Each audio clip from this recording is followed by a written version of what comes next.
La série porte sur la conquête des Amériques et sur une période de 300 ans, depuis Christophe Colomb jusqu'au début du 19e siècle. C'est une histoire charnière dans l'histoire de l'humanité.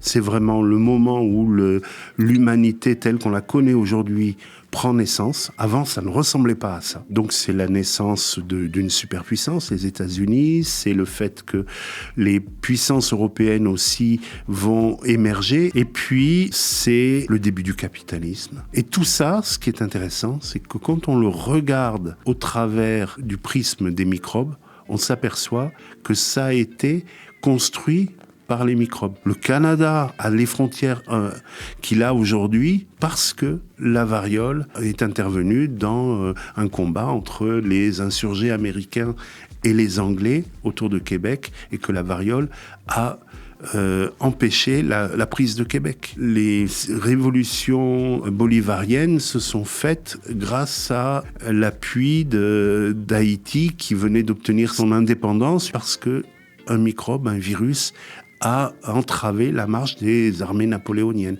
Et on va trouver ça tout le temps, y compris bien sûr dans la conquête de l'Empire aztèque ou de l'Empire inca par les Espagnols. L'histoire du continent américain, de l'arrivée des conquistadors espagnols à l'indépendance des États-Unis, a été écrite par des hommes et des batailles, mais aussi par les maladies infectieuses. Les virus ont influencé le destin de tout un territoire, et surtout du monde, et c'est ce qu'on vous raconte dans une série de podcasts en 5 épisodes, disponibles sur toutes les plateformes d'écoute et sur l'express.fr.